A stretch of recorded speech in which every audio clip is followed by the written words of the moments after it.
Hey, what's going on, Who Dat Nation? And welcome to another edition of the State of the Saints podcast, where we talk New Orleans Saints. My name is TJ Jones. Thanks for checking out the podcast. I really do appreciate it. On this edition, we're going to be talking about the divisional round of the playoffs. As you know by now, the Philadelphia Eagles come into town to take on the New Orleans Saints.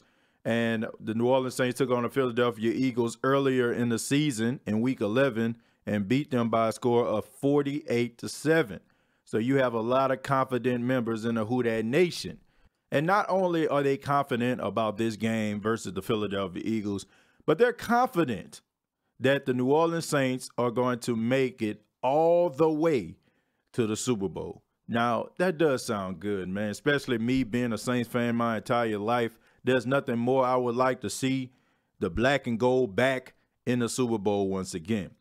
But there is one Who Dat Nation member that I seen, and he wrote a very interesting comment on Facebook. He wrote a very interesting comment, and it's rather lengthy, but I feel like it needs to be said because I want to address some of the things that he said. It's very interesting, and he's on the New Orleans Saints fan club, so y'all check it out. But it says, Georgia, not on my mind.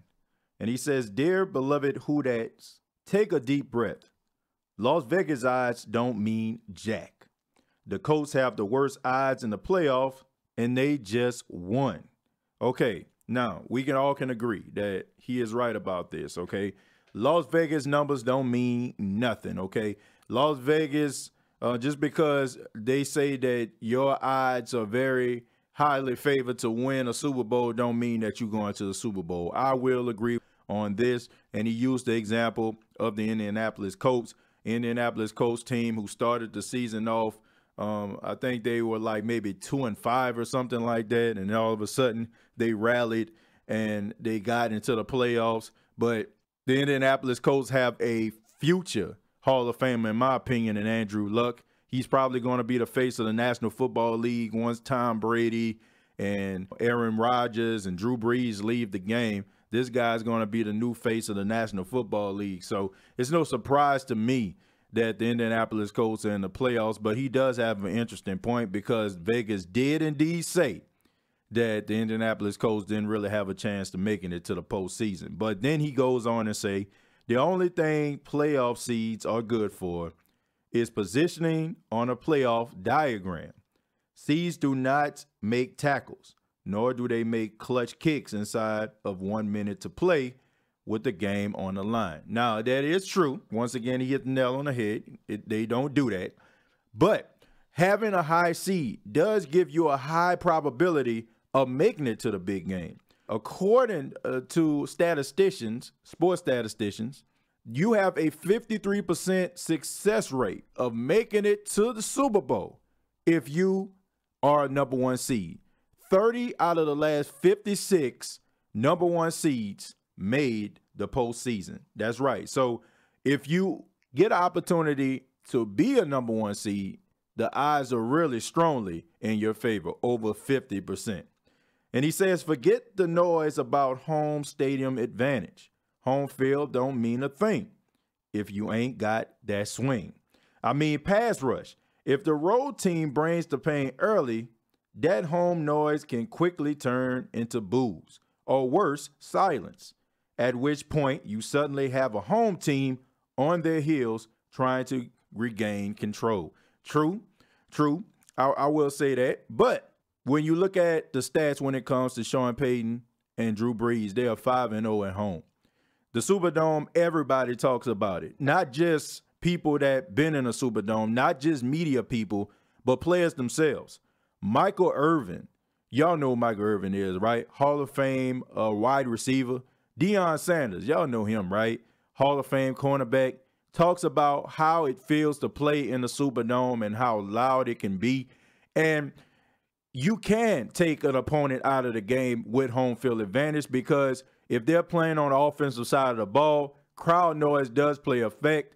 They go into what they call their silent snap count, and defenses can be able to predict when the quarterback is going to snap the ball. So there is a good chance that home field advantage will work in your favor. Now, he does have a point. I'm not going to completely throw him under the bus when it comes to his home field advantage statement, because there are teams that can come in as visitors and come in and disrupt the home team and take the crowd out of the game. I mean, we've seen this before, and it's been done before. But I don't think it's going to happen in the case of the New Orleans Saints. I just really don't. And then he also says, last season, we were within 10 points of playing the Philadelphia Eagles for the NFC Championship. That point is not lost on the Saints players who left Minneapolis in shock. They now get to play the game they felt they were supposed to play before things didn't go the way they were supposed to go. That's true also, because I feel like even though the Philadelphia Eagles, they have revenge on their mind, the New Orleans Saints still have the bad taste of possibly going to the NFC Championship game against the Philadelphia Eagles last year on their mind. Can you imagine if you're Marcus Williams? I mean, for the last couple weeks, the Minneapolis Miracle has been on television commercials.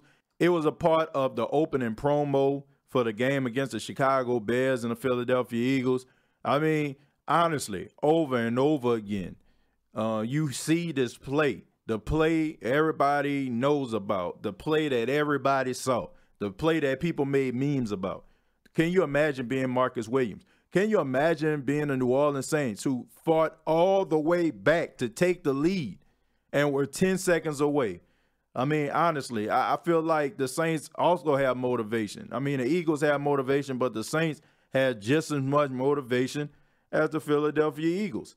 And he says, faith and belief are wonderful things. Keep the faith and never stop believing. But never, ever, ever think for a nanosecond that the Super Bowl is a given, because it is not. My spider sense are tingling. Too many people in the Who Dat neighborhood are minimizing the obstacles and speed bumps along the road to the Super Bowl. Each and every team in the final draw is talented and tested. Why are people overlooking the process? I don't think that people are overlooking the process.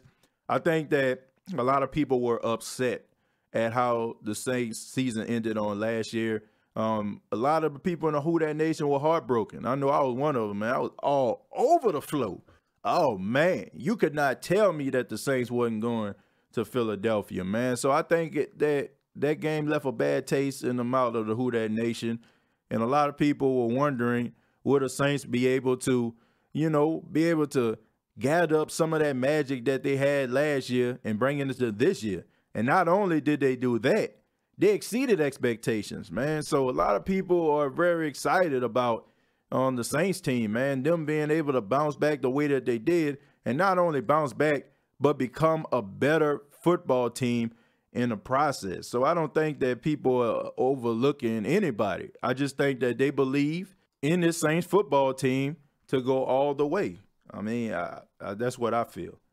And then he says, nothing is promised, so please reconsider the intensity of the playoff process without leapfrogging ahead a month to February 3rd. The regular season is over. Forget the first Eagle game. It means nothing. He says Jason Peters on how he felt about the Week 11 Saints loss, and he's saying a quote from Jason Peters. They ran up the score.